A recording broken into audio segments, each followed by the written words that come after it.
Hello, everyone. It's really nice to see you all. Today, I have come to talk a little bit about one of my favorite parts of parsing games, one of my favorite things about them. And that is responses that are flavorful and really fun for players to explore.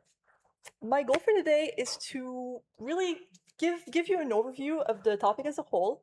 Now, I really tried to keep it concise, but I have to admit I really had a hard time uh, cutting just like the perfect slice of the topic. It's a very vast topic, lots of super interesting things to say.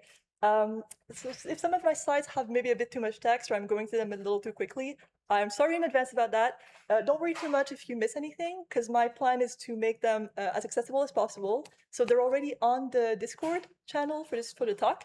And any other information, all of my notes I didn't make it in, I will also freely share if you guys are interested in checking out more later. So you can consider this a bit of an appetizer.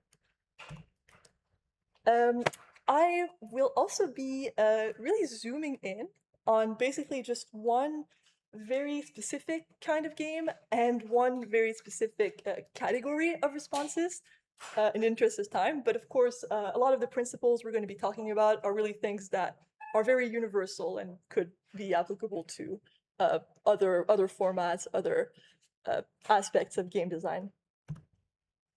So, very quick little primer about what a parser game even is.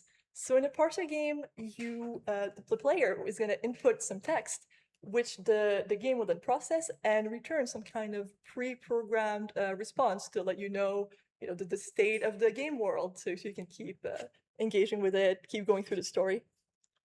And it is a style of game that at this point is considered very old school. 50 years old, like the very first adventure games were parser games, but it still has a lot of fans even today, including myself. And I think a very big part of that is that it really has a very unique interaction style. Because of the freeform text input, the player can basically try to do pretty much anything they can think of. And that's where the author can make things really interesting for the player by putting in a lot of really flavorful and interesting responses for the player to discover. Just a very quick note about how parser games are made. So there's a ton of different systems that you can use to make them, lots of them freely accessible. My experience, my background is mostly with Inform 7. But a lot of what I'm going to say, should also have some sort of equivalent in basically any other system or language that you might be interested in exploring to make a parser game. Now, for the how to classify responses, there really could be a lot of different ways you could categorize them. For our purposes, I've decided to kind of split them off into default responses, being the built-in responses that kind of come with your system, versus custom responses, which is what we're interested in, trying to customize things as much as possible. And then the positive versus negative, just to kind of give us another point of focus to try to really hone in on the things that you are forbidding players from doing. But really, all of these, can have their uses, and the default and customized can combine with the positive and negative. You can see some examples over here. Now, the big question of the customization of responses, right? So again, what that means is that we're taking everything that's built in, like all the responses, like you can't go there, you can't do that, all the really basic stuff that is built into the system to prevent it from breaking when players try stuff that hasn't been implemented. We're taking that and we're really basically making it our own. We are tailoring it to our own character, story, style, so that instead of just all this basic stuff, the player can, read, more about our characters, can read more about, what the character's thoughts are, what the backstory is like. And I'll be giving a few examples throughout the talk of how that can work. Now, another quick note on negative responses. This is just the way that I chose to divide things. Basically, I defined refusals as just anything that the player can try to do, but it doesn't have like a defined response in the game. It's just not something that you're able to do, but the game does recognize it. Errors are a little bit more meta. It's like if you, for example, type in a word that just doesn't exist, or you don't type any text at all. Those would be what I would classify as errors. And just the only reason I distinguish them is that there might be design and technical considerations, kind of design and technical differences in how you would handle those two types of responses. But overall, they're fairly similar concept. And now I wanted to get into a series of little questions, basically, things that you might want to think about if you are writing any kind of game and thinking about how you want your responses to the player to be like. So very basic, starting with like your foundations, like what you're working with technically, what you are aiming for in terms of style, what your medium looks like. All those are things that could really help you decide on the direction you want to go with. And then going into the basics of what makes a response that even works on a foundational level. So a lot of these, honestly, will probably seem pretty obvious, but they're things that can actually be surprisingly tricky when you're working with a system. For example, to make sure that, you know, if the player tries to talk to the waiter, that the game doesn't say, sorry, I got mixed up in my examples. That if you're trying to talk to a woman named Nancy, for example, that the game doesn't tell you you can't talk to the Nancy, right? Basically, just kind of getting everything right so that when the pieces come together, everything makes sense. And you want to make sure that the responses are really communicating what you want about the state of the game, so that there is no confusion, as well as redirecting the player when you need to. And now we get into the fun part, which is the more flavorful elements, the more flavorful angle. And I've decided to focus on just a few different areas here. To begin with, the narration, which is very, very important, especially in a text-based game. And I think some really interesting questions to ask yourself is, who is the narrator? What kind of, speaking style, so to speak, does the narrator have? And whether the narrator is, in a way, a sort of character in the story, or really just like a very detached figure, because all those things can really affect the voice, the narrative voice that your game has. And the more you have a clear idea of who your narrator is, it can really make your game feel very distinctive, and also make things feel more consistent overall. Some fun examples. So these are two examples of narrators who are actually part of the story, who are characters in the story. So on the one side, we have a narrator who is an imaginary version of the player character's girlfriend, nudging the player character to be writing an important dissertation. And so throughout the game, narrators just kind of calling you little pet names, encouraging you, sometimes chastising you when you do something silly and you try to walk out on your dissertation.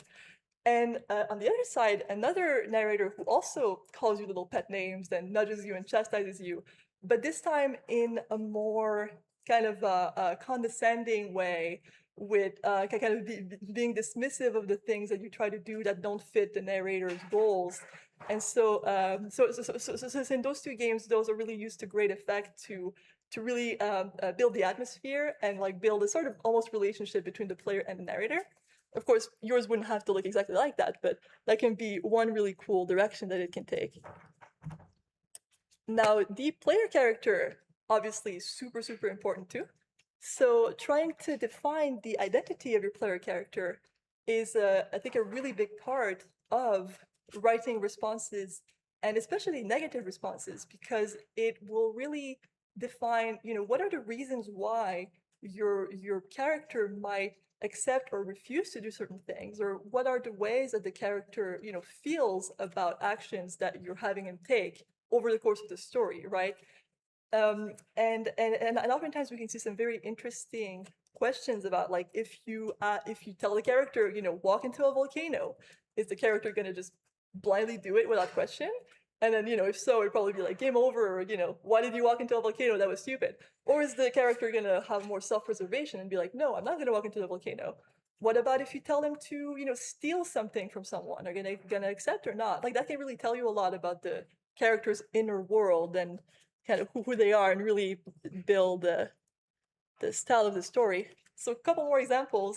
We've got on this side a very opinionated character who is very snobbish, who basically she's like this girl who really wants to be a famous singer, kind of looks at everyone else condescendingly, and her voice really permeates all of the responses of the game, and really do tell you a lot about her, the way that she sees the world. On the other side, kind of an interesting trick, we have a game where the author programmed it such that any response not accepted by the game will give you a refusal that's like, what would the neighbors think? I can't do that. That would make me look silly. So it's maybe not the best example because it can be a little confusing, but it really shows you the kind of flavor that you can put into a refusal, where even if your character, just refuses to do a bunch of different things, it can be with a reasoning that kind of tells you about their relationship to the world and their ideas about the proper way to act. Some more notes about setting, role building, storytelling.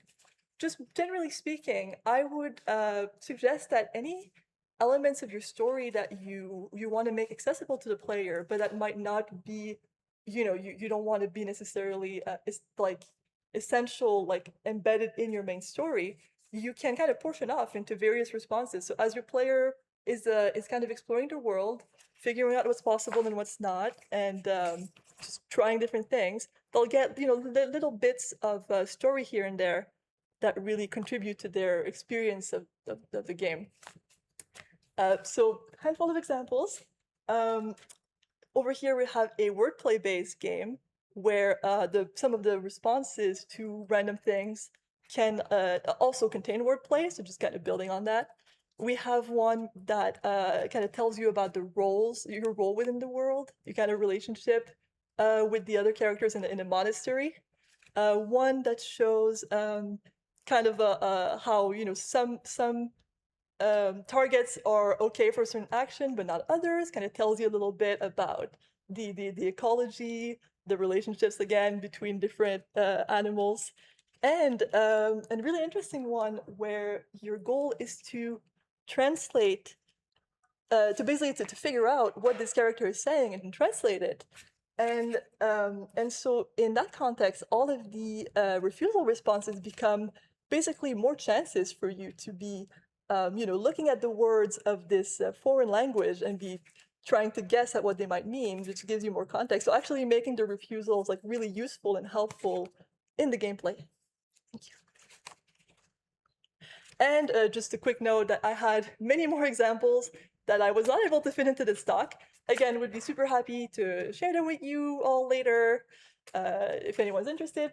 So we had one where you're texting your best friend, she really needs your advice, and all of your commands are just suggestions of what you should do. There's one where in universe the game was written by a dad to his daughter, and you can see like the dad jokes that can show up in the responses. And then there's a very classic Hitchhiker's Guide game where you wake up with a headache, and all of the responses really kind of create that sense of you're disoriented, you're dizzy, you're nauseous. So lots of really great stuff to explore.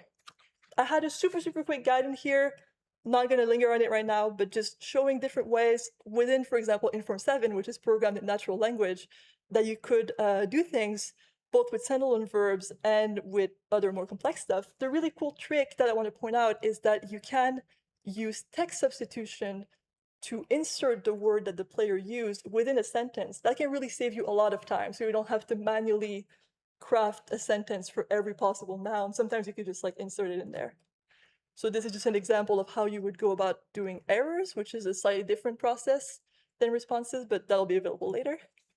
And a quick note, so we've only been scratching the surface with this talk, going super specific. This can be found in so many other types of games. So for example, we've got like point and clicks, where sometimes you might have objects that give you a lot more options of what to do than others, and might have a lot of really fun things that you could try to see what it does. And in a bunch of other kinds of games, even video games, where you have a 3D environment, you might have things like, when you try to exit an area, instead of having just an invisible wall, you might instead have the character stop and be like, no, actually, I don't want to go that way for X or Y reason, which can add more, kind of make the character feel more connected to the world and make things feel less artificial. So those are just some of the many examples. In conclusion, I would really encourage you, if you're interested in making these kinds of games, to just find whatever works for you. I don't think there's really a wrong approach. So many different things can work as long as it fits the story that you want to tell and the experience you want to give players. And the big thing, I think, is really just to always make sure that your communication to the player is clear, and to try to be as thorough as possible. Have fun, find all the places where you want to put in a special response. Try to really just think, be intentional about what you want to keep, what you want to put in, and don't be afraid to let loose and have fun. Just a couple links for you. Again, I could share those later if you want to, chat more about interactive fiction. There's forums for that. And I wanted to call out Josh Mandel, who is here in the audience with us. I'm sorry, I'm embarrassing him right now, but he is a designer of old school adventure games, or was a designer of, and now is still working. And he's talking about very similar topics. So fun responses in adventure games. If you're interested, same time tomorrow in room 22, right over there. And that's been it for my talk. Thank you so much for coming. It's been really great to share the love of these games with you all. These are my contact details if you want to contact me. I am going to be in the Discord server if anyone needs me. I've also got some contact cards over here. Don't be afraid to walk up and just grab one if you want to stay in touch. They are programmed in Inform 7, so you'll get to see a little bit of that in action. And I'll also be here for some minutes for some Q&A. Yeah, we have a couple minutes for Q&A because the next talk from Matt Griffin was canceled. Sadly. So that's a video tone talk. We're not having that. But that means Allyson has a couple more minutes to do Q&A if you want. Thank you so much. Thank you.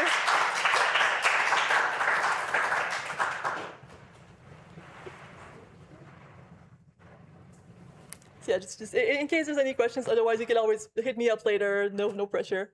Do you have a favorite example of a thing that you wrote a new refusal for from one of your games? I think that I wrote a refusal for. Oh my god, that's such a good question. I don't mean to stop. Do you have a favorite example of yes. What you're talking about? Yes, so you're asking if I have a favorite example. Sorry, I'm repeating for this. If I have a favorite example of a response that I wrote for one of my games.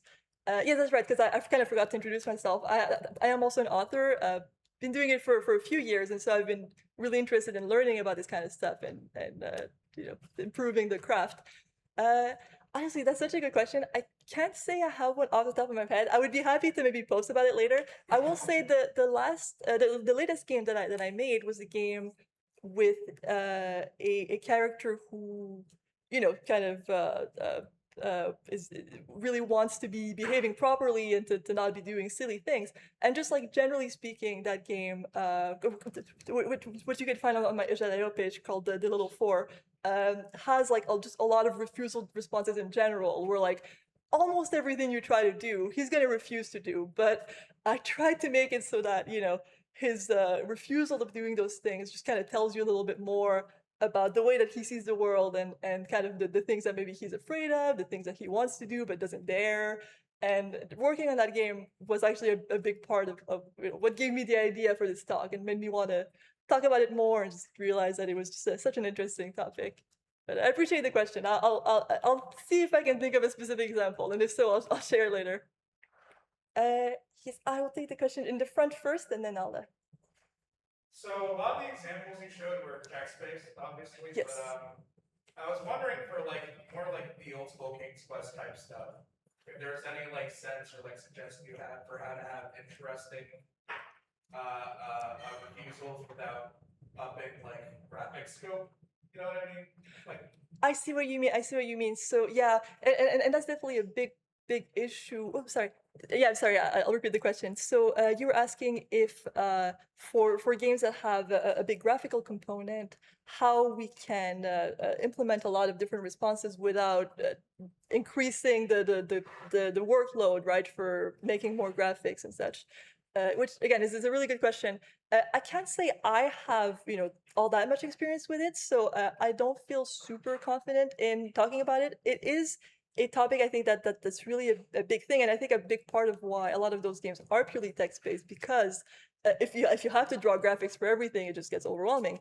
So my theory is that you would want to be really intentional about how you do it. Probably again by using a lot of refusals, there could probably be a lot of things where because the character isn't actually doing the thing, you could just kind of describe. Again, this is assuming that there is a text component, because I believe King's Quest did have a text component in addition to the graphics. If you have a text component, you can get away with a lot, right? You could just be describing things and kind of showing as little as possible, as long as it makes sense in the context.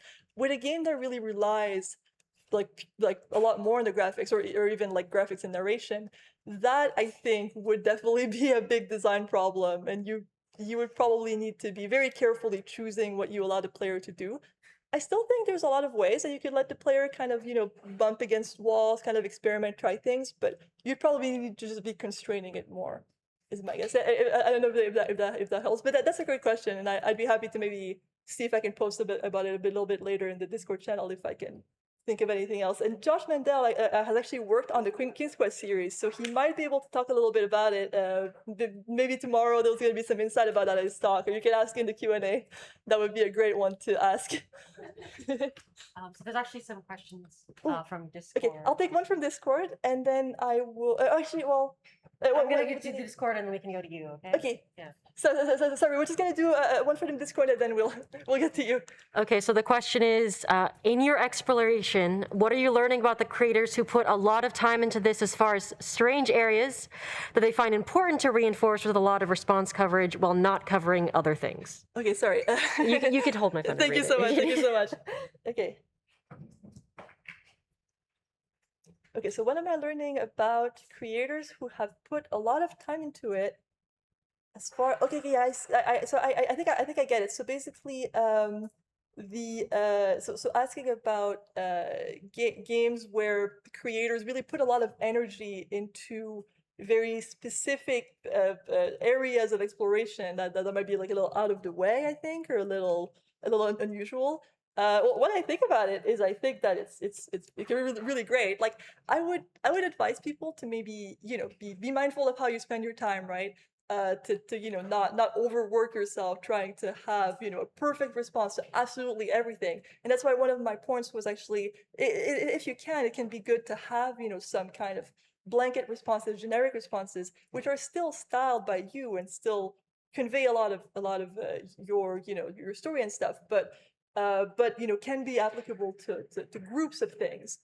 Yeah, so I definitely think that it can be worth putting in the effort to go in a much more specific direction if you think that anticipate that players are going to want to go and find that, or if it's something that you think would really add a lot to your game, even if it seems silly, you're implementing all the different ways that the protagonist can twirl his mustache or whatever. But if that's something that you think would really add flavor to your game and you're not overworking yourself doing it, I think that can be really cool. And players can really appreciate it when they find it. It can make them feel like they really found something really, really unique and really cool.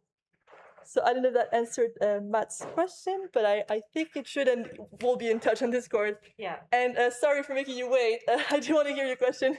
Yeah, so it's interesting, when you use the examples of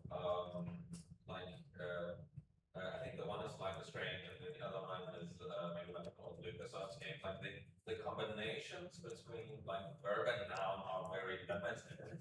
So then you can do very custom things with that. Right. But then when you get back to these parser-based ones where the combinations are like, basically Infinite, yeah. I'm kind of curious how, because one of the, when I think about playing some of these old infocom games, especially the ones where they're maybe a little bit snarky and such. Yes. The ones where it's very clear that like I can't.